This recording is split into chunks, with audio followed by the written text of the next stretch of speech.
Welcome to the Mac Gamecast, episode 42. I'm John Carr, as always, and with me today is Casper. How are you, sir? Awesome. Doing really well. So, yeah, it's all good. Fantastic. Yeah, we're grabbing a weekend show here. You're about to get pretty busy yourself. Yeah. Being an iOS dev, that's fun. Yeah, I've got my a full-time gig now as an iOS developer. So, yeah, Very there's that. exciting. Well, it's funny now. It can be like, in today's developer interview, Casper. Yeah, definitely. That'll be fun. Yeah, so today's show, we have a couple notes to go over in terms of some upcoming Apple events, hardware, some game releases that are confirmed coming to Mac that are cool. We've mentioned them before, but now a little more confirmed. And then we'll have a big topic, like the main topic of the show surrounding Baldur's Gate 3 and standards of game development, game quality on release, and player satisfaction, all this kind of stuff will be the main topic. Why don't you run us down with the Apple events you had in mind? Yeah, so on the 12th of September, it's been announced that Apple is doing the annual September event, where they, released or announced the new iPhones. This year, iPhone 15 and 15 Pro. We usually also see Apple Watches at the same event. There's some expectation that iPads might also show up, maybe a HomePod. It's a bit uncertain what else happens. The iPhone is, set in stone. That happens every September, but the rest of the stuff can vary a little. Sure. It's probably not too directly relevant to Mac gaming, or Macs or gaming. Or at least, they might show an iPhone game, but, it's not really the same space. But the event is called Wanderlust, as I said, 12th of September. And the one thing that could be rather cool from a Mac gaming perspective is that we will see the A17 chip, presumably just in the iPhone 15 Pro. But that could give some indication of the type of CPU and GPU core we could expect from a future M3 chip. Maybe there's going to be like confirmation of ray tracing being in that generation of GPU at that event and stuff like that. So there's some cool things for the future of Mac gaming there, but mostly it's an iPhone event. I expect we'll see more about the direct Mac related stuff in an October event as well, where they've previously done the MacBook Air and stuff. So M3 could happen then. Are we already at peak M2? Do we already have like M2 Max Ultra Pro, whatever? Yeah, all the M2s have come out. They've said officially that we've seen the last of the M2. Okay, all right. That's what I was curious about. Yeah. When they released the Mac Pro and Mac Studio with the M2 Ultra, they said that rounds out the M2 lineup or something to that effect. So right. It's confirmed that there's not an M2 Extreme or anything like that. I do remember that now that you say it. Yeah, I mean, the computers, we can dip our toes into that discussion a little bit, because that's the events, and again, future Mac gaming. So Apple still seems to be putting money into game releases. We had, what's his name? Hideo Kojima confirm his future games. I mean, his only known one is Death Stranding 2 will be coming to the Mac. I don't know if they have a contract, X many games, X many years, or he's just going to do it because he likes it. I don't know. That's hard to say, but we'll see. Starfield, of course, is out. No Mac release, but you had commented before the show, maybe through the GPT game porting toolkit or something. I don't know if it's possible to play Starfield yet on a Mac through any of the Parallels, game porting toolkit, anything like that. But it is a big release, noteworthy, might be playable on a Mac one day, and it's still using their old, what is it called? I forget the name of their engine, Bethesda's engine, their custom engine, but... Wasn't it called, I don't know if this was like years prior, but wasn't it called Eden at some point or something? Creation Engine. Creation Engine, that's right. Close. That's right. You think Eden Creation, that's pretty linked. I Googled that, I didn't know it offhand. Right, yeah. So it's released to pretty good acclaim overall. People have complained kind of about a slow start and some janky combat. Janky combat's signature of Bethesda, in my opinion. Well, jank in general, right? Yeah, apparently it's the least buggy Bethesda game release, though, which is interesting. Low very bar. Buggy. Yes, very buggy, but like people are like marveling, like, wow, this is not as buggy. I mean, everything's relative, right? So it's pretty funny. That's nice, though. Yeah, I pre-ordered it, then I canceled my pre-order because I have too many games to play. Yeah. And I'm kind of glad I did. Otherwise, I'd be trying to play it right now when I'm already playing a bunch of other stuff, like Baldur's Gate 3. Speaking of Baldur's Gate 3, still coming to Mac. Purportedly on September 6th, though I heard a little birdie told me that's delayed due to, weirdly, in my opinion, like substantial problems with the Mac port. Which that sounds weird given that the early access seems to run fairly well. Right? And they had a Mac version, I think, 2 weeks after initial early access, like 3 years ago? Something like that. It was pretty early. The Mac version was even supposed to release early. It was supposed to release tomorrow. And then it got delayed. They even had like really good optimization for both Intel and Apple Silicon and everything. I don't know the details beyond that. But I doubt we'll ever get answers. But I'm just very curious. Like, what could it be? Like, what like catastrophic roadblock is there going on that the game can't be released? I know they've been heavily patching the game, but it's the same engine. Like, maybe there's just some weird Mac bug. Because they did release 2 huge patches. Patch 1, Patch 2, of which a lot of people have said this is basically the game did get moved back a month to avoid Starfield. Yep. So the like literal thousands of bug fixes and little quality of life stuff they've added is more people have said like, oh, this is the way the game is meant to release. Like, because it was meant to release right around now. Originally. But that's the Mac release we're currently expecting on, did you say 6th of September? Yeah. That's the same time as the PlayStation and such, right? Yes, 5th or 6th, I forget which. But apparently it's even delayed beyond that.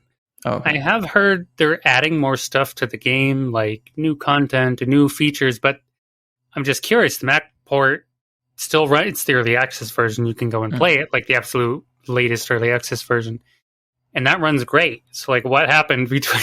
the early access version, does that also have all the networking aspects where you can play with other people, or is it only solo? Okay. Yeah. I was thinking maybe it was something to do with that, but I guess if that's already in there as well, then I don't know. I'm just wondering if they made some, like, big change to their engine for new content or some new pipeline, and it doesn't work out. Anyway, I'm speculating, but that's a little odd.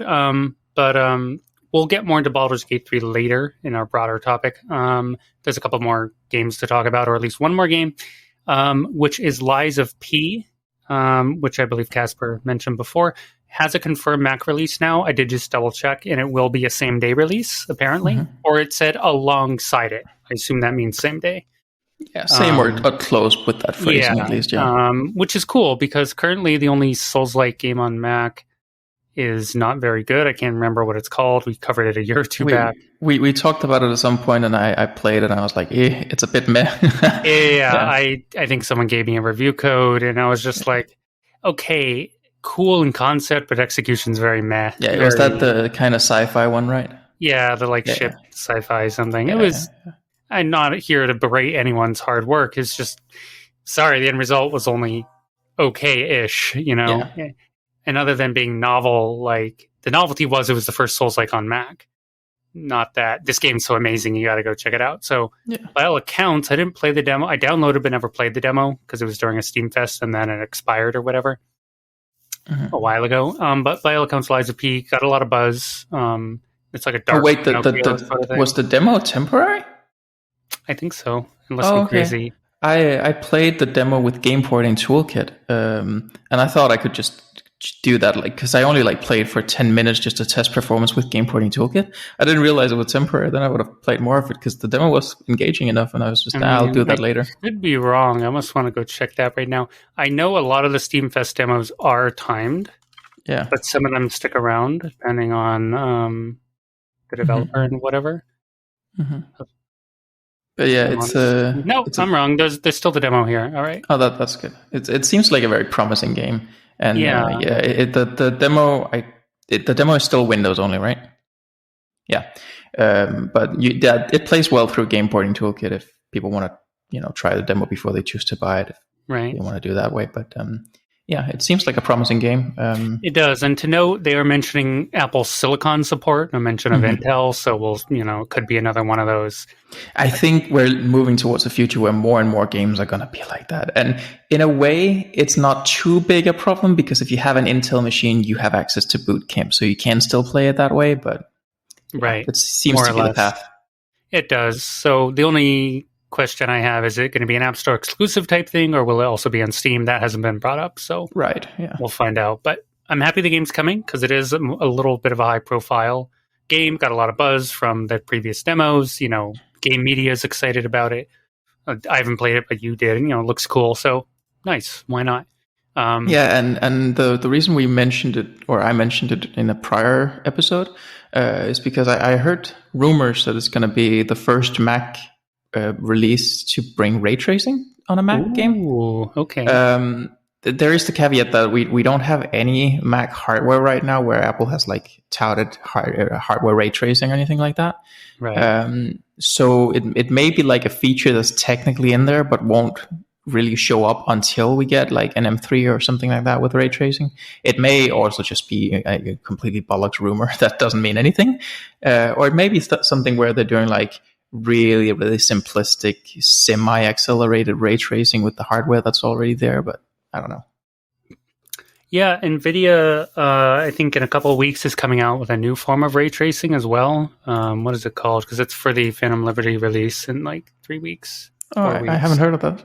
I got an email about it. Dang it. What's it called? Because I don't want to sound like an idiot more than normal. That's a different NVIDIA thing. The PC Game Pass thing is now at least partially on GeForce Now as well. We had mentioned it before, and now it's starting to be there. Not the entire catalog, but there's like a bunch of high-profile titles. I kind of laugh because some of those used to be on GFN back when it was in beta and before anyone complained. I'm like, hey, Doom is here again, and like Total War something. I'm like, this was here like 5 years ago. Whatever. Yeah, but it's back. But when GeForce Now was in beta, you could also play literally any game because you could open a Steam window. Yeah.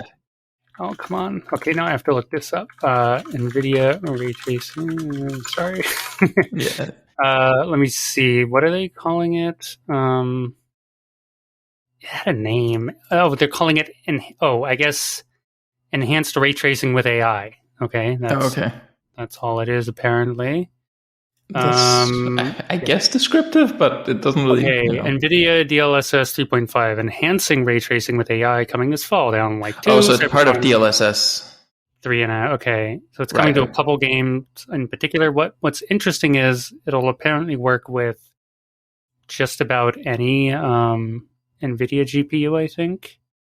Right, but if it's part of DLSS, then it's going to more be like a performance improvement thing than a visual enhancement kind of thing. Yeah, sorry. Yeah, basically it's better FPS, but apparently it's like fairly substantial in some cases. So it's unlike the 40X series where you can't use the new frame generation stuff. You need a 40X GPU, so that doesn't work. But anyway, seeing as I'm going to go pretty hard on Phantom Liberty as soon as it comes out, I was excited. Hey, better frames, why not? I mean, I already get good frames, so whatever. Not a Mac thing, but I just thought it was fun. Well, in a similar vein, AMD is introducing an equivalent to the DLSS 3 frame generation thing on the Radeon GPUs. That's coming soonish as well. So interesting.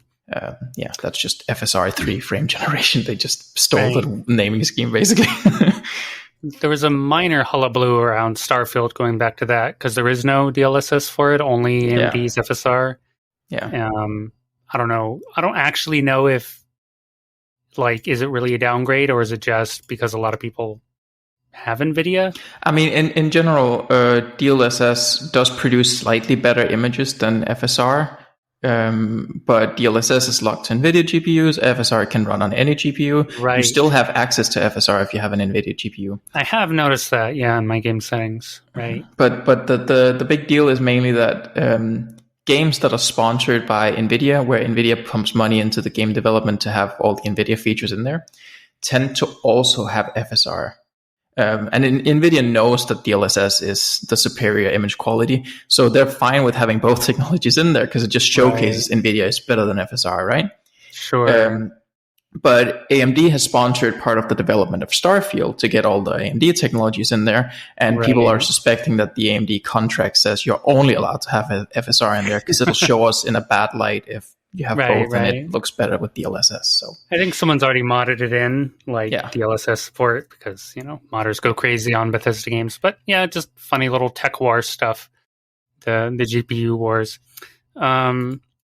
I thought I had one more game I wanted to bring up. I guess it wasn't a game so much as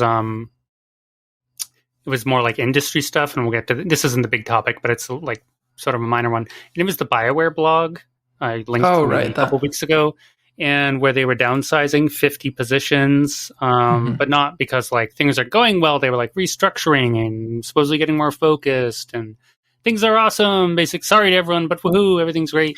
But companies are always gonna say that, even if it's going really poorly, because you don't want the optics of seeming like it's going poorly, because that's gonna make it go even worse. So exactly, the optics. But I thought was interesting is like 50 isn't a small amount of people. So the question is, and of course this is speculation, but did they either have like really redundant positions and bad management, or are they really being forced to trim a lot of fat, and like maybe there's too many cooks in the kitchen type of a thing, and they just had to be like, look, we need only a certain like.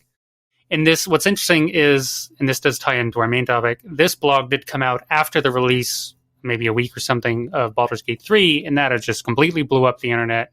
Like almost 1 million people playing it on Steam, and that's just on Steam. Not GOG and stuff where it was included. Not the handful of pirates. Certainly over 1 million players with all together. And huge industry buzz from journalists and developers, more or less. So I wonder if BioWare saw this, and they've been in the frying pan for a while due to Mass Effect Andromeda, and then Anthem, and Anthem 2.0, which looked promising, then got canned by EA. And of course, they're well into developing the next Dragon Age Wolf something or the other. I forget the name of it. Right.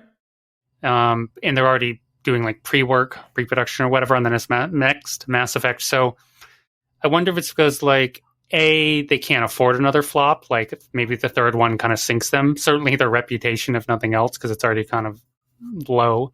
Yeah, it's not what it used to be, at least. Yeah. They're not like Blizzard levels, or Activision Blizzard or something. But people love BioWare. They just want them to put out a great game again, and they've only put out like okay games the last few times. Yeah, definitely. And of course, I guess financially they were both considered flops. I think Anthem and Mass Effect Andromeda. Yeah, I've always so I played Andromeda way after it initially released. So I had all the patches and fixes and stuff when I played it. I even think I had like an Ultimate Edition thing with DLC and stuff. But in my opinion, it was a way better game than it got credit for. And it had a lot more content than most of the Mass Effect games. I think Mass Effect 3 was the biggest, and it was on par with that maybe. But it was significantly bigger than Mass Effect 1 and 2, and at least in the amount of hours I put into it. And I did all the side quests and the mainline series as well and stuff. And I thought it was a really good game. I could see all the flaws that were pointed out in the reviews and stuff. There were still a lot of those present, but I enjoyed it greatly. I didn't enjoy the Dragon Age games past Origins that much, but but I think it's almost a bit of a shame that Andromeda got such a bad reputation for what it does to BioWare's internal view of the Mass Effect series, because I do think it was kind of an interesting direction that could have been positive if it had just gone slightly smoother in the very beginning. Yeah, I never played it, but I watched a ton of playthroughs, videos, Twitch, YouTube, whatever, and I'm like, this is definitely a different Mass Effect, but it doesn't necessarily seem like a bad Mass Effect. So, yeah, maybe the collective gamerverse just wanted more of the same, and when they're giving something a bit different, it was like pitchforks. Rah. Of course, this is like release quality stuff as well, and this is worth, and this actually even ties into Larian and Baldur's Gate 3, so we can kind of segue into this quality of game releases. But basically, I'm hopeful for BioWare. They've made some of my favorite games of all time and series of all time. I'm not particularly in love with Dragon Age. I also didn't really care for it past Origins. So that's basically going to pass me by.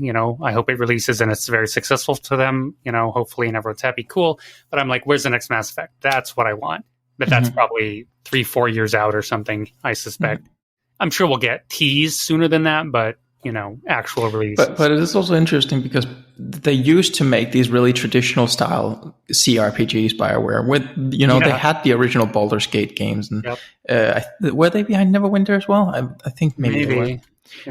And then the original Star Wars Knights of the Old Republic, and that was also pretty traditional in style.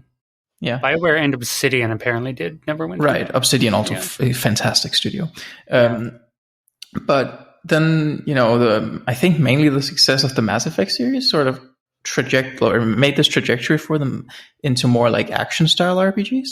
Right. And I think the development of the Dragon Age series is of particular interest because that sort of had with Origins that again sort of traditional CRPG style thing, and then it failed for them when they tried to turn that into an action RPG. And now Baldur's Gate 3 is developed by someone other than BioWare, who had the series initially, and it's a massive success as a series RPG. So I wonder if BioWare are going to try and return to that style of CRPG now that they're seeing the success of Baldur's Gate again, or if they keep going down the action RPG or just action general route. Anthem was a shooter, wasn't it? I forget what Anthem was. Yeah, it was a third person. You could call it, basically it was a looter shooter. There were drops, there were rarities, levels. Anthem isn't a bad game. It just needed more content, more polish. No. Was it a great game? No. Was it kind of two games stuffed in one? You had this like weird first person view going on, and then the actual like game was third person flying around in a cool mech suit. It kind of felt like two games smushed together, but by the end of its, what do you call it, support cycle, it was getting pretty good. Yeah. And they previewed updates they had planned, and everyone was really excited. Everyone who was still playing was really excited. Even the media was viewing it favorably, like, hey, this looks pretty cool. Maybe it'll revive the game. And unfortunately, it got pulled. So Revive would it become a smashing success? No, but could it actually stand up off the ground where it had fallen over? Probably. I think so. But I agree. That is like, what is BioWare's compass? Are they, do they have a vision they're really sticking to, or are they kind of like going with the winds, so to speak? But if they still have a lot of the talent that was there to make those traditional CRPG style games, I think it could be a really cool style if they had like something akin to the Dragon Age series, focus on that CRPG style, and then something akin to Mass Effect, focusing on that action RPG style that Mass Effect did really well, and then doing sort of two simultaneous tracks with that sort of setup. I think that could, both give them a diversity of output in a way, but also play to the strengths they've traditionally had. If the studio is still comprised of people with, those talents, things change. But yeah, I'm not sure. As far as that, it's interesting. So with Dragon Age 2, they kind of went full action, and they also shrunk the world down to like one city, Kirk. Yeah, something or the other. It doesn't really matter. But then Dragon Age Inquisition, I think, swung back more in the middle, I think. Yeah, it's somewhere in the middle, but still more action RPG than CRPG, I would say. And they also added multiplayer, right? I think.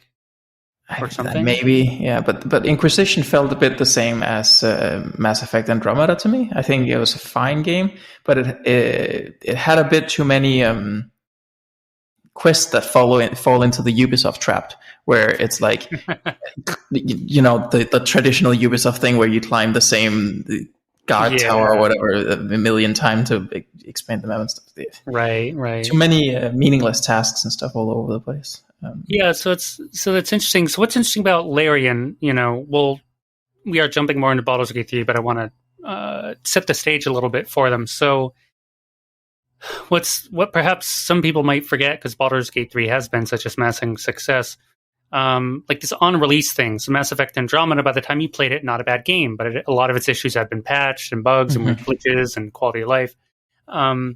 And that's been a conversation that's been kind of building for a number of years, because so many of these AAA games are released in very poor states, at least on PC. Maybe they're better on console in some cases.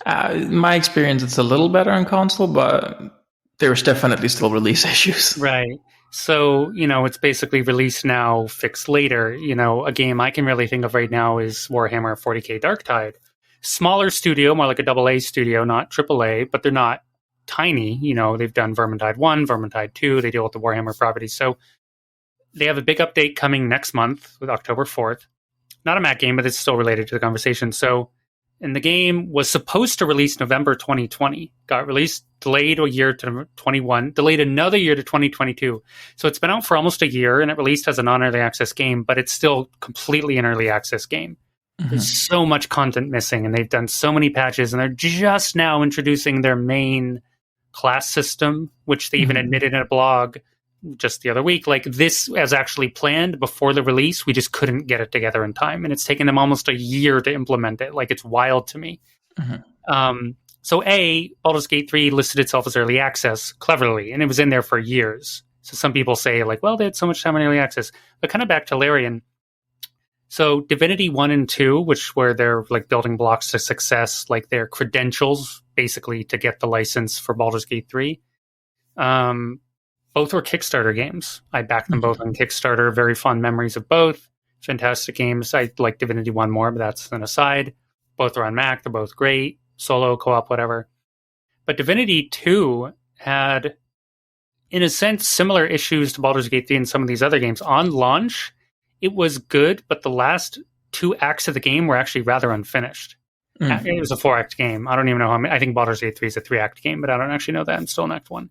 So Act 1 and 2 were like super polished, really smooth, like everything was cool. But then you got to Act 3 and 4, and things were like buggy, glitchy. There was like dead-end quests and like references that were supposed to be there weren't, and all this stuff. So then they like went into overdrive and fixed all this stuff. So I didn't play it till a year later because the Mac version was super delayed, unlike Divinity 1, which kind of like Baldur's Gate had a beta version, Mac beta version. So I played the heck out of it.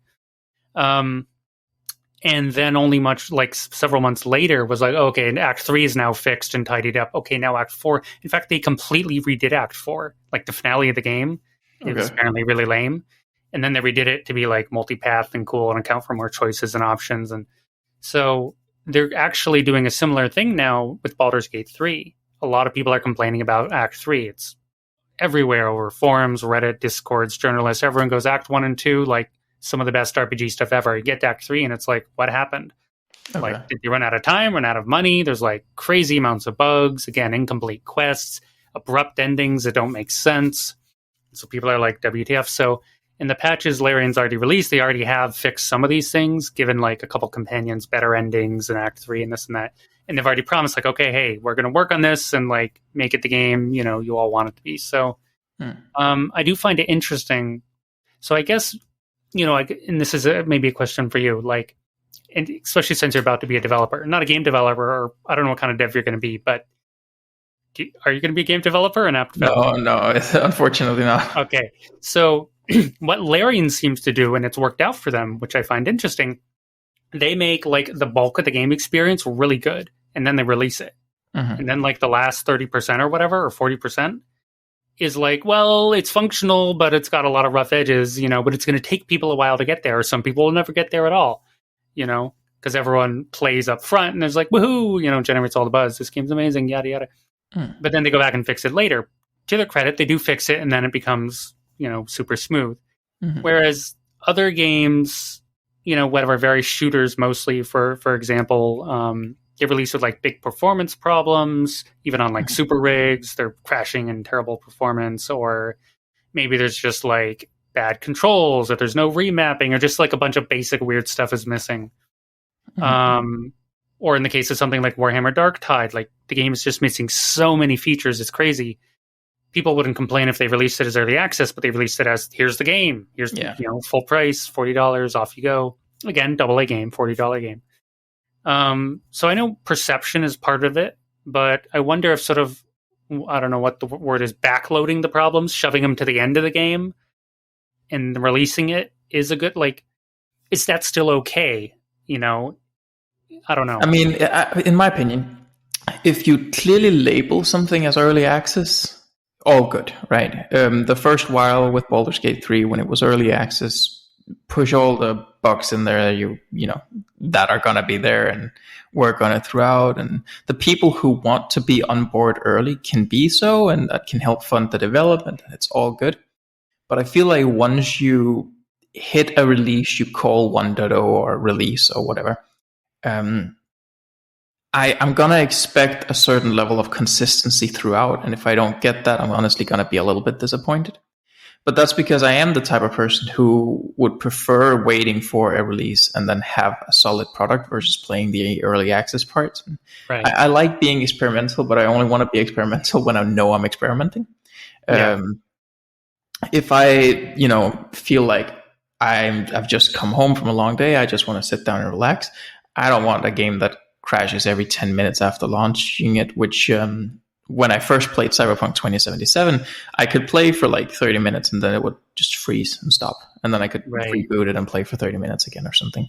It was infuriating because it always happened like I just want to relax. I don't want to troubleshoot again. Right, yeah. And it just,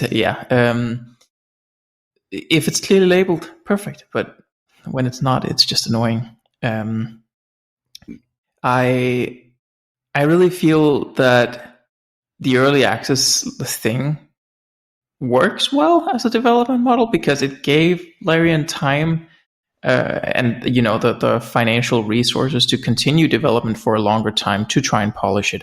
And of course, as you say, there might still be things that aren't perfect by the end, but I'm okay with like minor patching at the end. But it sounds like it's perhaps still a bit much at this point for Baldur's Gate 3. I don't know. I've not various reports. I've also seen some people say like, what's everyone talking about? Act 3 is amazing. I've had no issues, but I have seen semi-majority kind of complain. People say it's still good. It's just it's a drop in quality compared to the rest of the game. You can still finish the game, and even 2 patches in, apparently quite a few things are fixed. I mean, their patches were huge. Like, here's 1,000 bug fixes in patch 1. Here's like another 1,000 in patch 2.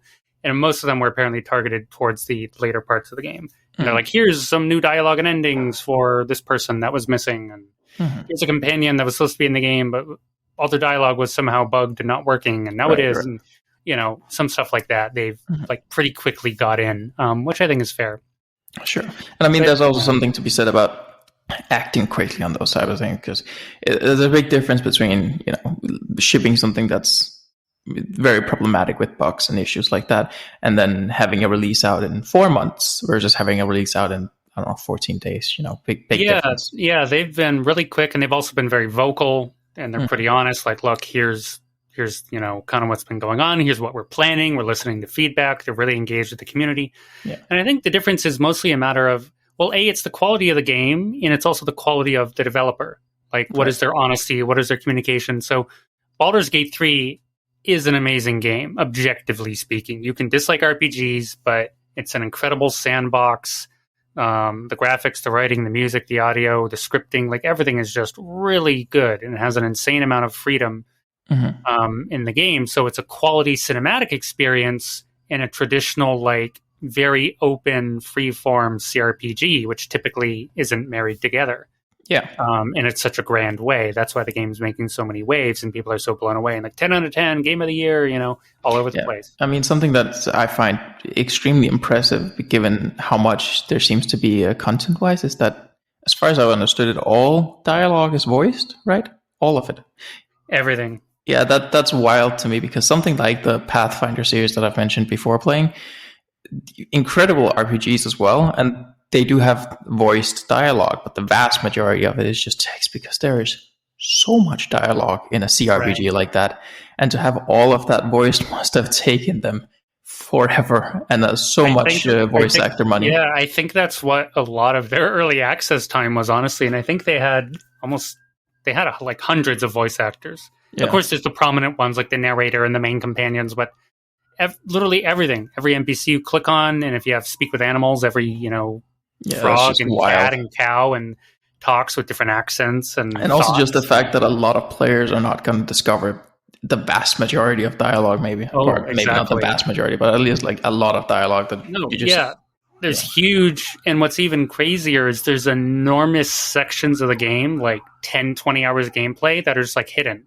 Now I'm in the Underdark and I could spend like 20 hours down here, but it's actually pretty hard to find, and I have no particular quest to go here. It's just there's this enormous section of the game. Apparently some people go by, I've read, like, wait, there's like an underground? What are you talking about? I just kept going up the mountain pass and up to the next area, So it's just like, the amount of care. I mean, what's interesting about Larian is they're at this point, it's safe to say they are a triple game studio. With Divinity 1 and 2, they are more like double A. But then they've graduated, been climbing. And even before that, they're making these old indie Divinity RPGs, not Original Sin, like Divinity 1, 2, Divinity Dragon, something or the other. They made all these. Ego Draconis. Yeah, all this stuff. Those were more indie-ish. But, they've earned their stripes, or whatever you want to call it, because they're out there in the trenches of development for years and years and years. But what's interesting, they poured their love and passion into it. but they didn't have, a publisher, EA or Activision or whoever, being like, well, you got to cut this, you got to release now, Yeah. So they're independent, but they seem to have, what's cool is they like maintain their vision of the game, and they delivered something that's in line with D&D, that's in line with Baldur's Gate, that's in line with the kind of game obviously many people want, hence its huge success. But they are also in a rather unique position to be able to do this because, as you say, they've been developing RPGs for a while with the Divinity series, both before and after Original Sin and that. They've, been able to do the early access thing in part because they have, the brand reputation of Baldur's Gate. They have the brand reputation of Dungeons and Dragons. They have their own clout as Larian Studio behind the success of Original Sin. So people are already going to be able to or want to buy into the idea of early access with these people behind the helm and Baldur's Gate especially, right? Which means that they can get the finance to continue development while it's in early access. And not everyone's going to be able to have that early access model because, you put your game out there as early access, but no one's ever heard of you and no one's ever heard of your game, so you're not going to get media coverage, you're not going to get anyone buying into early access, so there's no point, right? Right. It's fair. And if you don't have the reputation of something like Baldur's Gate, if you do push yourself as early access, then you might get some people buy into that, but then all the interest is gone by the time you release properly, and everyone's like, well, it was shit. The early access was buggy as heck, right? Yeah, so it's interesting. I agree. So the reason we're talking about this, and I failed to leave with this, I meant to, there's a big, internet controversy. Maybe it's died down by now, but it was happened for a couple of weeks.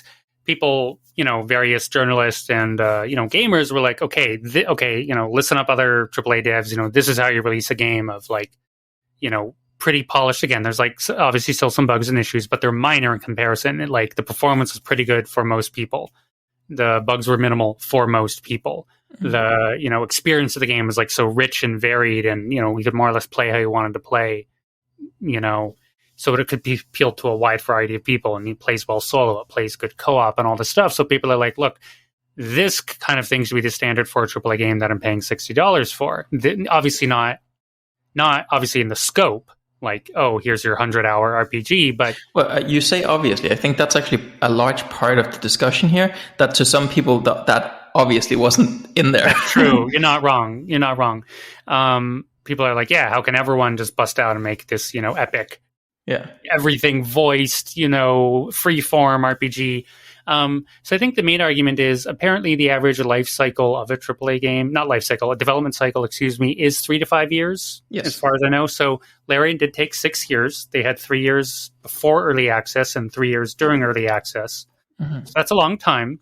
And I agree with what you were saying. They had the brand reputation of Baldur's Gate, D&D, and their own rep. That's a lot in their favor. They did get 1 million pre-orders in early access, I think, within the first 1 or 2 months. Like, who else in early access gets that? Like, no, exactly. I don't think anybody. So clearly they had a lot in their favor. But not everyone's saying you have to be Larian. People are just saying, AAA devs, please take, like, more time, like, put more effort into polishing your game, like, polishing the game experience. Mm-hmm. Like, make a cool game that, like, runs fairly well, that has, like, more of a richness of gameplay to it. That's, I think, what gamers are trying to ask for, maybe journalists. But like, the first time I heard of all of this debate was actually an indie developer, a small indie developer on Twitter, or X, if we want to go by that name now, who wrote something like, understand that this can't be the scope and that everyone can do great. And people were like, I don't know, not attacking, but let's say demanding things of this single person indie developer and his experience, and being mean to him in the comment section, like saying that he was being anti-consumer for saying that you can't expect this of everyone. But like, as you said, there is something to be said about the scope we can expect of things from different parties, and of course, big AAA companies with the $1 billion in the bank, like we can expect things from them. We shouldn't sit back and just go, well, you gotta understand that it's a troubled industry when they're ranking in millions of dollars for releasing the next game, right? But not everyone can release something like this, and this is completely fair. I think the fear of, sorry, again, I'm failing to explain this properly. A number of devs, not just one, quite a few, some higher profile, some just, kind of indie solo guys, gals, whoever, were basically being like, whoa, hold your horses, lower your expectations. Like, this shouldn't, I believe several people directly said, more or less verbatim, like, this shouldn't be the standard. And everyone's like, what are you talking about? This should be the standard. So I think the vision of what the standard is wasn't quite connecting. I think from the developer side, they meant more the scope and scale of the game. And I think from the gamer side, they're like, well, we want like more of this polished, rich experience, whether it's big or small, because you have indie mega hits. And obviously I know in the grand scheme of things, that's small. Like your chance to like make a mega hit as an indie isn't very high compared to a big studio. But whether it's like Stardew Valley or Terraria, or they always seem to be these like pixelated diggy games, but they're still like 10 years later or whatever, they're still selling. And or Unturned, it's made by one Canadian guy, and it's still in like the top 10 or 20 played on Steam. And so you have your indie mega hits that are just keep going and keep going and keep going. But so it's not about, I think, being a mega hit. It's just about putting out a game most people are happy with. They're not like, there's clearly like content, missing features, or it's just some recycled piece of conveyor belt game, cough, Call of Duty cough. And I say that as a Call of Duty fan. And I guess you don't even have to make something new or original. It's just like, make a good game. It's kind of like, I don't know, like does a good movie have to be something wildly unique or creative, or could they take a very standard template and tropes and just make like a good movie that's fun and engaging or whatever? But it's almost kind of funny because, as we mentioned earlier, Starfield is coming out, and that's a really big game. And we were talking about how it's less buggy than the Bethesda standard. But the Bethesda standard for like bugs and that sort of issues in games has been fairly low. But they've also always been like fairly well received by everyone, right?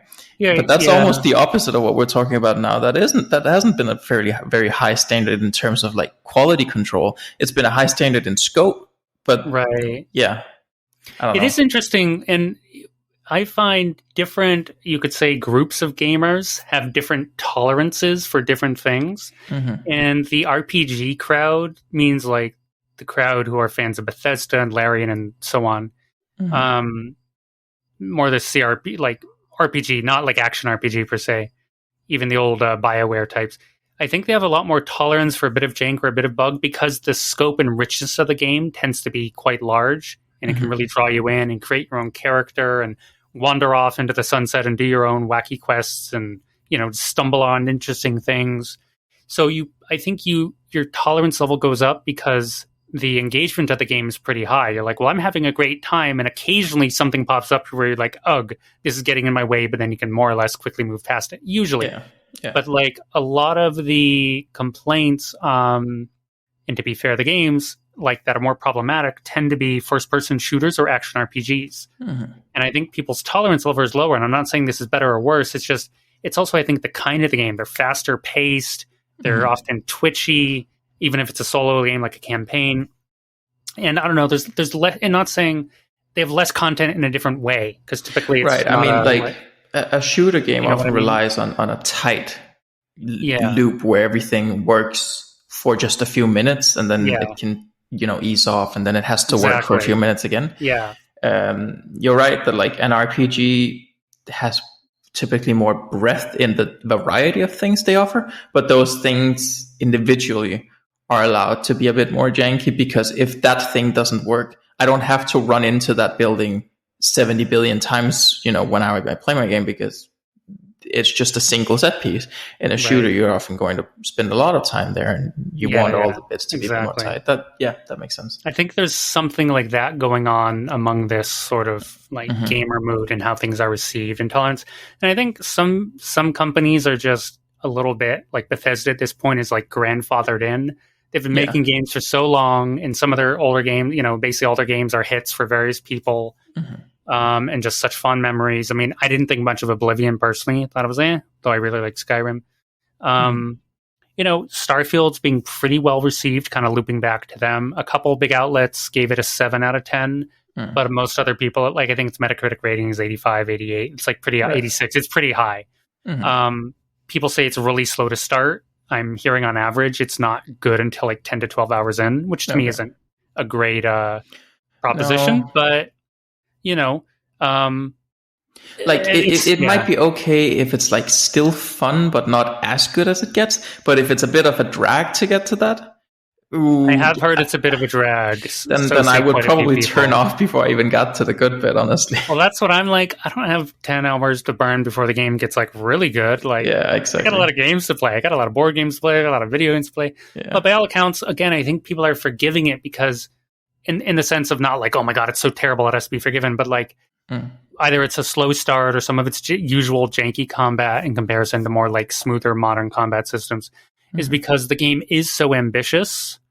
I think it's not just about raw scope. I don't think that's enough because you can get like you can just start stumbling if you get ahead of yourself. But it is a new IP from Bethesda, their first in apparently 25 years, and there's no other game quite like it. Like you can't, it's not really comparable even to No Man's Sky, another great like big space game.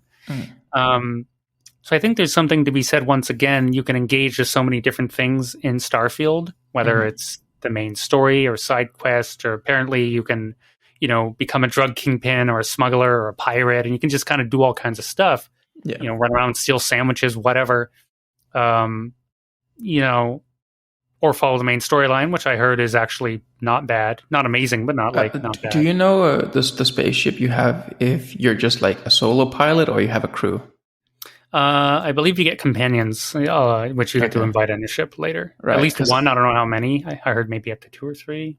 I really like the idea of being like a captain with a crew and like, the kind of like Star Trek captain almost, and managing it kind of stuff.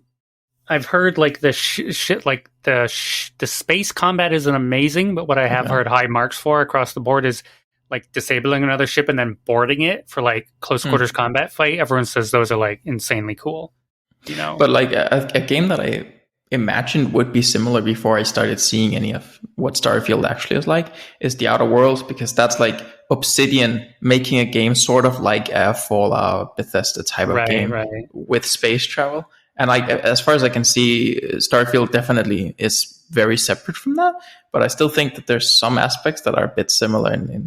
For sure. There's definitely a bit of like a little Outer Worlds, even a little No Man's Sky in a sense in Starfield. But, they've created their own look, which I think they called NASA Punk.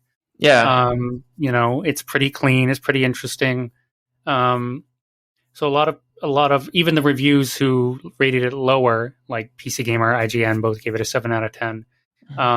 So they said, I think it's their biggest RPG yet, but not their best. And it borrows a little too much from like Elder Scrolls and Fallout, but kind of doesn't meet or exceed either. But they also said at the end of the review, I've played for 90 hours and I would happily play 90 more. So it's like, is that really a 7 out of 10 game you're going to dump 180 hours into happily? I mean, apparently the game's very good. It's just got a few areas it's not maybe as in-depth or polished. Apparently there's like loading screens constantly, which is weird. That sounds like Bethesda. I've heard, Did you play, I forget if I think that was Fallout 3, where they had like a submarine where you had to find your dad on that submarine somewhere. And there was 1 million doors on that submarine, and every single one was like 7-second loading screen. Yeah, apparently the loading screens here are short, like 2 to 3 seconds, but there's a lot of them. Like go in a store, loading screen; enter another room, loading screen; go to your ship, loading screen; that's travel, classic loading Bethesda. Screen. Honestly, they do a lot of their games are like that. But it's like just again the appeal of the game, this epic space game that you can follow the main story, which has some mystery, and I have some idea about it, but I don't want to say anything for spoilers. But apparently the like either the random content or some of the procedural content is really good and really fun, and you can pick like the character creation is really strong.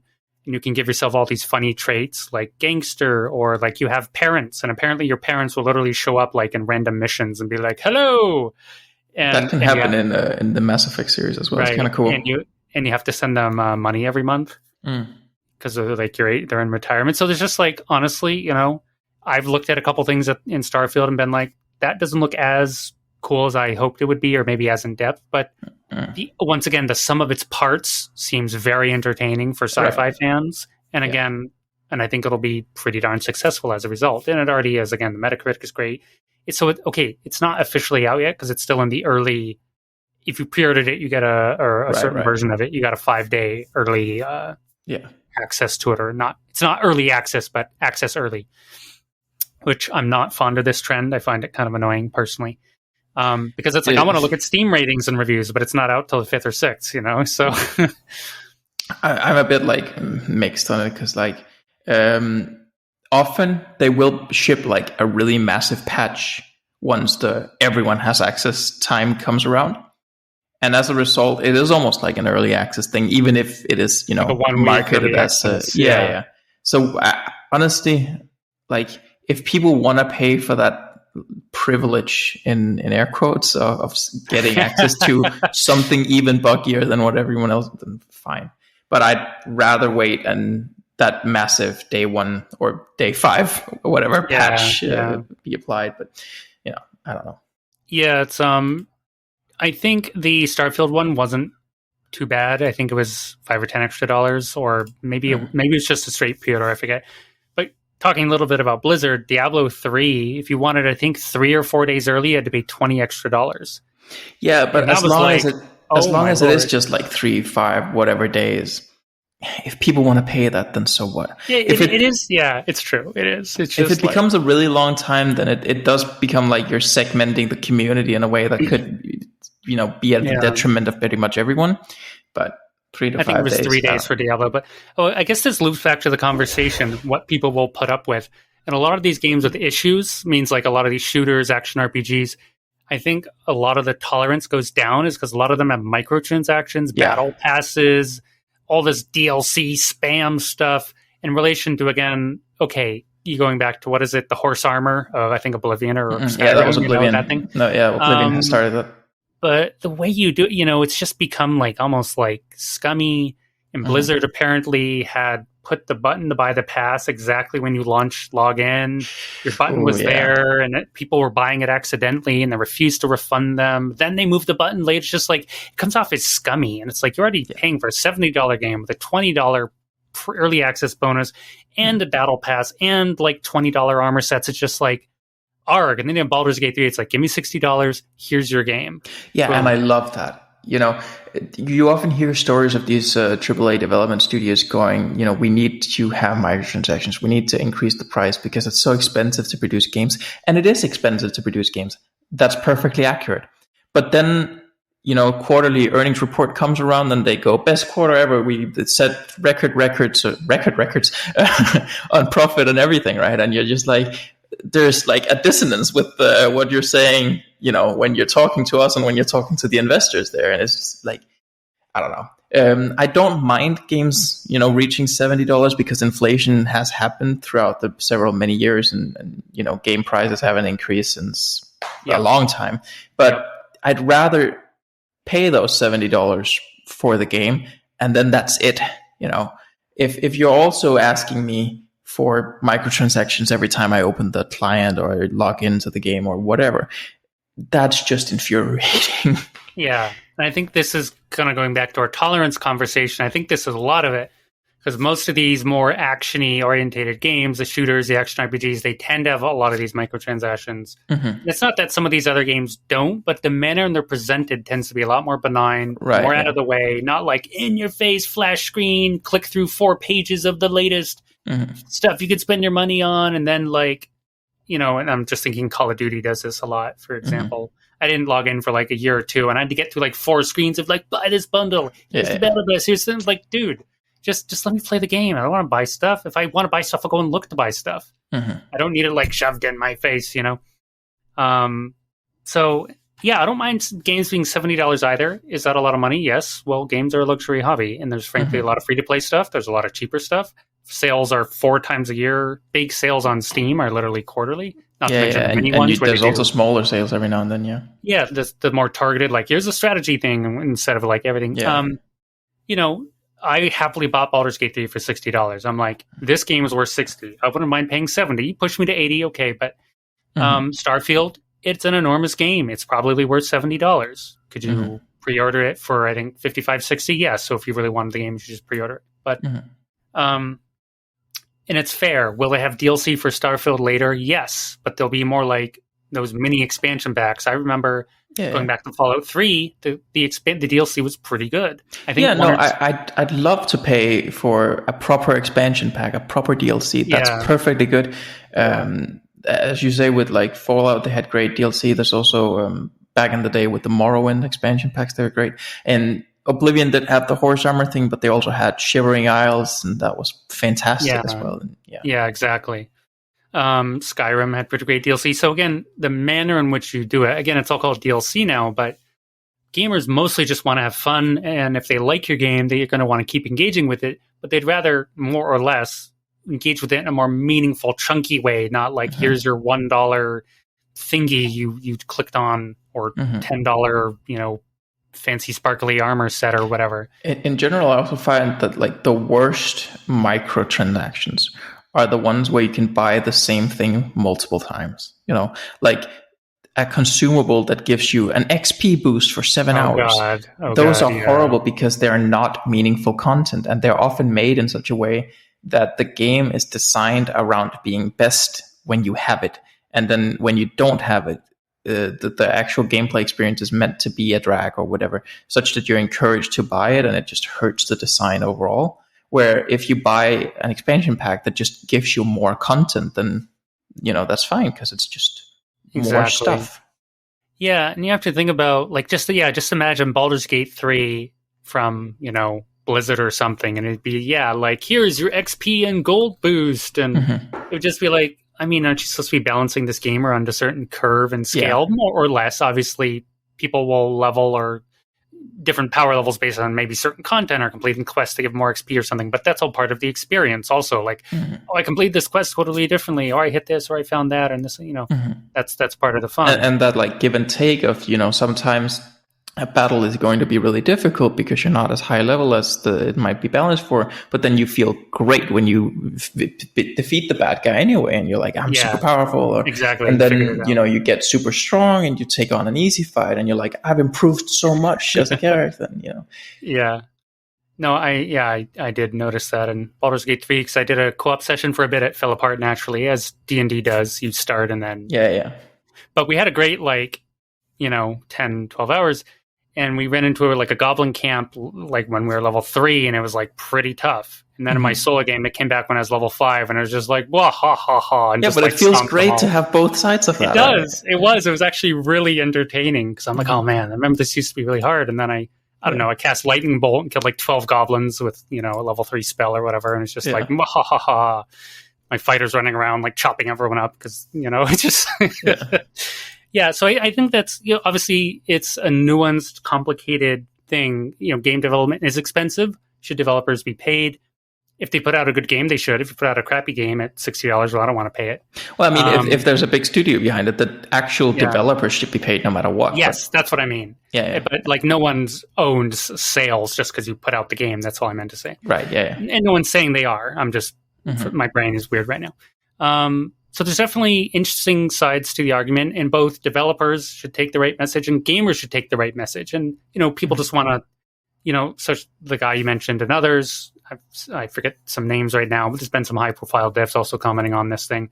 So it's just meet in the middle. Devs don't want gamers, everyone to expect the scope and skill of Baldur's Gate 3. Gamers just want devs, AAA devs in particular, to put more effort into just delivering a better game and less microtransaction fluff or rushing the game out early when it needs another year of polish or whatever. That's what gamers want. There's also something to be said about shorter, more condensed experiences, because Baldur's Gate had success with a massive experience that was still fairly tight and well polished, but a lot of the time I'd rather have an excellent 3 hours than a mediocre 5 hours, or expand that to almost any scale you want. Of course, there's some limit. Give me a 2 hour or 2 minute game, and it might be a bit excessively short, right? But within reason, I'd rather take a shorter, better experience than a longer, worse one. I agree. I also agree with that. What I've been impressed with, I'm just looking at my, I'm trying to look at some of my hours here in the games I've been playing recently. Oh, does it not show here? Because this is on my Mac side. I'm looking at stuff I've played on PC. Here we go. I put 22 hours into Remnant 2, which is the gun-based Souls-like game. Honestly, I only bought it because our old buddy's like, let's play it. I bought it, and then he abandoned me like a bum. But we did play through like 2/3 of the game. And it's a pretty good game, but it's kind of the game that I don't really enjoy solo, but it's really fun co-op, one of those things. Very interesting game, though. Pretty impressive. I will finish it maybe this weekend. 20-odd hours. I wouldn't, like, a couple more hours into the game is kind of my max, 5 hours maybe. But talking about Baldur's Gate 3, how much have I played it? I don't think too crazy amount. Baldur's Gate 3. Here we go. I have played it 38.5 hours. And I've been engaged like every second of that. Yeah. You know, and it's just like... Yeah, but really that's the important part, right? As long as it can keep you engaged and having fun, then, you know, it can keep going. But everything has, you know, its limits and But I definitely don't want... This is why I canceled my Starfield pre-order, because I'm like, I don't want multiple like 100-hour games in my same time. I want like one big game and a bunch of like bite-sized ones. But also, if Starfield takes like those 10 hours before it gets really good, cut them, like make it better immediately. Right. Yeah. People have said it's just kind of a weirdly, like compared to the more exciting intros of Fallout and Skyrim and so on. Apparently the intro is like pretty generic and boring and doesn't really give you much direction. In short order, blah, blah, some things happen. You get a ship and you're just like, here you go. And you're not given any particular quest or kind of like shove into the universe. So people just, you know, some people stumble into the more exciting stuff right away. Other people just miss it because they're like, well, I don't know where to go. And apparently there's no maps on planets or something weird. And everyone's losing their minds because you can't save things. And even if you go to a planet you've been to, you can't like mark it anywhere. You just have to remember. There's some like couple weird things there where it's like, that place is really cool. I want to go back later. People are like, well, better write it down in a notebook or something because you won't find it. I wonder if that's because of the way they like mix procedural generation and fixed architecture. Like maybe if it's because they don't like have a way of generating procedural maps or something, and they can only do the maps that are pre-made or something. I don't know. But funny odd things, but you know, it's the kind of game I know if I played it right now, I'd probably have fun. Though maybe you have to push, you know, maybe read some tips and tricks. Go here first to have the best time or something. But it's the kind of game I'd rather wait 6 to 12 months. Get a ton of patches in, get a bunch of cool mods, quality of life stuff from the dev or the modders, you know, and then you know, I'll be done Baldur's Gate 3 by then poke at it. Heck, maybe we'd have a Mac port, unlikely, but you know, you can dream. But I think that's kind of a reasonable discussion on the balance thing. Gamers shouldn't be too unreasonable, and AAA devs, particularly, not the smaller people, they should, if possible, just put more polish into their game or less microtransactions or whatever. People don't mind microtransactions if the game is really good. But when the game's not so good, depends on the style of microtransaction. It does. I would always mind if it is the type of XP boosting thing we talked about earlier. That's true. But you know, if it's meaningful content, then Right. You know, it goes back to, let's just say it's purely cosmetic. And this goes back a little bit to Darktide as well, the 40K game. And, you know, kind of just now releasing as it should. But they were spending a bunch of time on cosmetics in the cosmetic shop. To be fair, a lot of them were pretty cool, though some weren't. But people are like, guys, your game is clearly not finished, missing tons of content. All your updates are about cosmetics. Like, we don't care about this. Like, we're getting angry at you because you're spending your time on cosmetics instead of updating the game as you should. So then they even put out a post like, okay, we're sorry, we're pausing development on cosmetics for now. So it's like, you have to like, you know, but of course they put out more cosmetics, maybe more people buy them to make more money. But it's like, you know, like the better, kind of what I'm trying to say is the better state your game releases in, the more tolerance people will have for this like cosmetic stuff. Kind of I agree with that, but there's also an aspect, again, going back to what we talked about, where Larian is pretty open about the communication as a developer. I think Darktide, as you talked about, might have benefited from better communication there as well, because if they set in advance to their audience, because of the way the teams are structured or something, they have artists who can contribute with making cosmetics who might not be able to contribute to the other aspects of game development currently, right, that are missing from the game, then the artists are working on these cosmetic aspects, but the rest of us are still like at work trying to finish the rest of the game. So it's not hurting the rest of the development that these cosmetics are being released and stuff. I think they even tried to say something like that, but they said it way too late. Like, you need to say that in advance, right? And then, And they did eventually hire some sort of dedicated community manager. So it's true, English isn't their first language. There's some sort of type of European studio.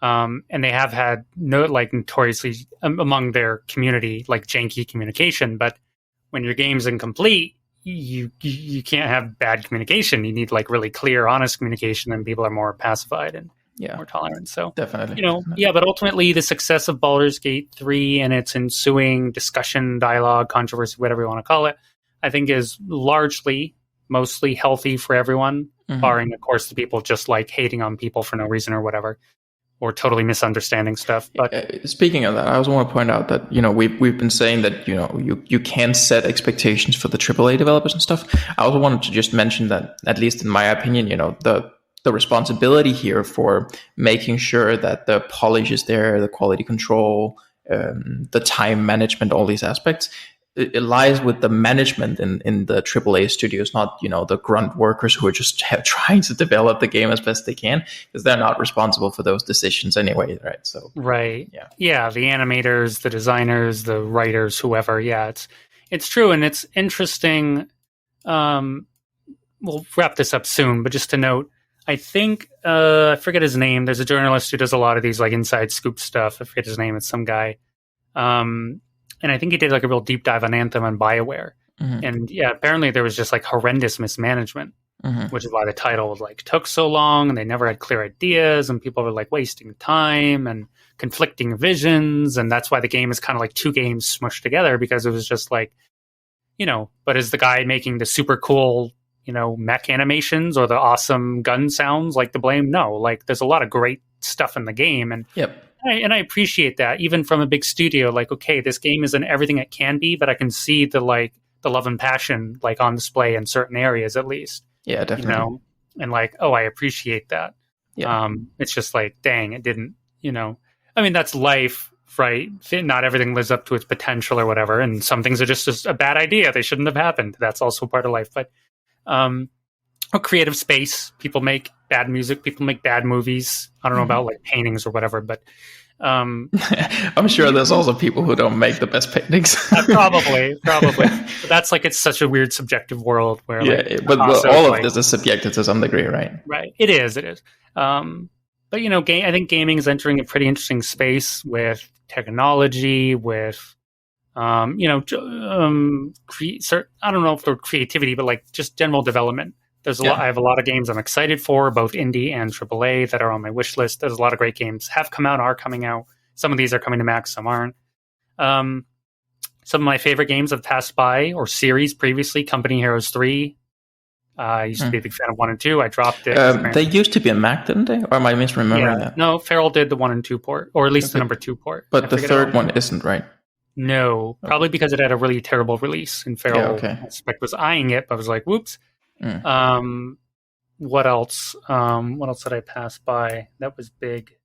I can't remember. I lost my train of thought. But there's a couple games where I'm like, oh, Diablo 4. I used to be a huge Diablo 1, 2, and 3 fan, but I guess a little of it was I was kind of tired of action RPGs. I played the beta or whatever Diablo 4, and it was pretty good, but I'm like, I'm not paying $70 for this. Yeah. I'd pay like 20 or 30 because I only want to play the sorcerer, not anyone else. And it's like, why pay max price for 1/5 of the game, so to speak? As in 1 out of 5 character classes. I just wanted something different, I guess. So in one sense, I'm glad not every game is some mega hit, because then I'd want to play everything. That's just me. But not that I want any game to fail. Everyone, game devs are out there. No one makes a bad game intentionally. Of course not. Even the games that come out that are sort of objectively not very good or even bad, or widely criticized, Redfall from Arcane. I'm sure those guys weren't we're going to make the worst reviewed game on Steam ever. That's our goal. It's no, they obviously had some idea of a game and just they failed, unfortunately, kind of across the board. that game was on my radar. I almost pre-ordered it, and I'm like, I'd better wait. Thankfully, I did. Dead Island 2, though, by all accounts, that game's pretty good, actually. All things considered, it's like 10-year dev time or whatever. Yeah, so I passed by a lot. I played the first Dead Island co-op with my brother. It was a pretty good time. But... Yeah, I had a good time with that. So it's interesting. More and more, kind of switching slightly. We'll wrap this up. Switching a little bit more to engine talk because this is also more your area. Oh, going back to Cyberpunk, this is part of the discussion. Cyberpunk also launched in a... So Cyberpunk's also a unique case study, kind of like Baldur's Gate 3 is a unique case study. Cyberpunk's issue wasn't that it was a bad game. It's that it was overhyped and it was, what do you call it? Falsely advertised. Well, it was also fairly unstable at launch. It was. I think they fixed the stability like reasonably quickly, but... They did, but like very first release version, as I mentioned earlier on the show, like it froze every 20 I think mine minutes. crashed every 60 to 90 minutes, I recall playing. But I mean, that game had like 10 million pre-orders or something absolutely insane. So like, again, the scale of like hype and expectation around it. And there's the occasional odd person being like, I played it at launch, it was fine, it was great. But once again, now with the 2.0 release coming up and again in a couple of weeks, like this is the game that was supposed to be. But they also had like when that Netflix show Edge Runners came out, they had like massive spike back up in popularity in the player base. So that like did wonders to reignite the momentum they had, right? Yeah. And I'm not like they did a lot of work to patch up the game and make it run better and stuff. But I'm not sure it would have been as appreciated if not for the success of Edge Runners bringing people back to try it again and seeing all the improvements. I think they matched or even exceeded their launch day numbers. They exceeded it. Yeah, it's pretty wild. It was pretty wild. So it's true. Some of these success or like mixed success stories have more than your average game going on with it, whether it's adjacent properties or again talking about Lara and like Baldur's Gate, name of Baldur's Gate, the D&D reputation and so on. 'Cause tabletop D&D is enormously popular and adjacent systems and everything. Yeah. So it's true. Not everyone has that. Or again, CD Projekt with the goodwill of like The Witcher 3, which earned them like basically global acclaim and credit, and people still credit like there's still some Cyberpunk haters, but like still The Witcher 3. It's dang, that game's like 8-9 years old by now, but people are still like true Witcher. But of course, they're making more Witcher games, more Cyberpunk games, but they're making them on Unreal Engine 5.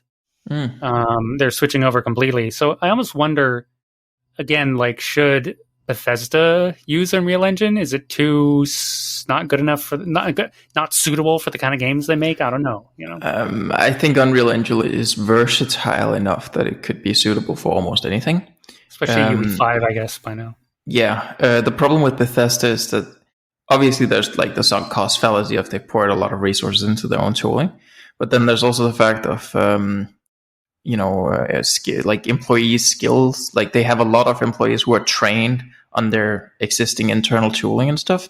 Right. And of course, all of these people are talented and skilled probably, and they can, learn other tooling, but they're competent with this tooling. It's what all of their internal structure and processes are based around. Right. That makes sense. I think it's just too big a switch. I mean, it's possible. It is definitely possible.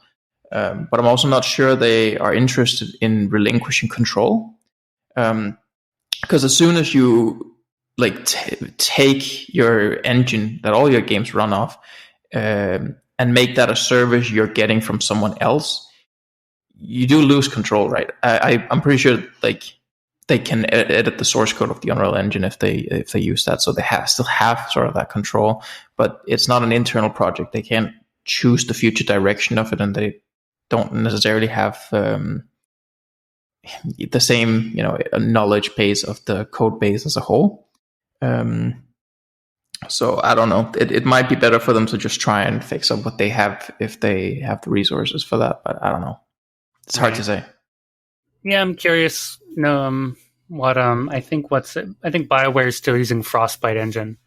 That was part of the issues behind Anthem. What you just said is they had to learn a new engine while making the game. Yeah. And that was apparently a big struggle for them. They didn't have like the right training or resources or something as well.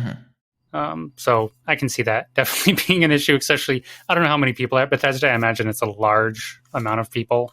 Means like working on within the engine tools. I don't mean like marketers and those kinds of people. No small ask to switch. What is it? The Cyberpunk guys, CD Projekt said, well, we're not making another Cyberpunk expansion because we're switching engines, and we can't spend our time on both. Like keeping the same engine, making new content, like a big new content, and concurrently like learning the new systems for the new games. So they're just like, here's a big expansion, your big patch. See you later till the next games. With how big like a game engine is, it's a lot of things to change over and how you do things, process wise, but also like, obviously a lot of your skills are transferable, but there's also just a lot of new stuff to get familiar with, and things just work differently. And you can import models and textures probably pretty similarly, but then there's things like how the code base interacts with it, and especially I think when you're performance optimizing and things like that, and the kind of bugs that can occur and stuff, it's a lot to deal with. Right. Yeah, for sure. All right, great comments. That about wraps it up for this. I think we covered a lot of interesting stuff. Not sure when our next show will be due to scheduling, but well, I mean, I think no matter what, our next show is going to be after or around the iPhone 15 event. So there's going to be some information from that we can discuss. That's true. Yeah. After that, and then again, the October event will probably be our next milestone. Yeah. And I'm hoping for more, not only some of the games you've mentioned, like maybe they'll show off Lies of P next month and so on. Not and so on. Just that's it, I guess. But I'm hoping there'll be more games teased, kind of like how they had teased Resident Evil 8 and No Man's Sky, and good Lord, Feral. I don't know what Feral's doing with Grid Legends. I mean, I wouldn't expect any Mac game teasing until maybe the October event, but I wouldn't expect anything for September. Yeah. But you're right with Grid Legends. That's been announced for a long time now. Well, what are they doing? So now it's like a year ago or something. Well, more than a year. It was a dub last year. So that's true. Oh my goodness. June? Yeah. Something. Yeah, it's a while. I'm like, oh man, poor Feral. Anyway, yeah, should be some cool stuff coming down the pipe. So thanks for listening, everyone, and we'll talk to you soon. Bye-bye.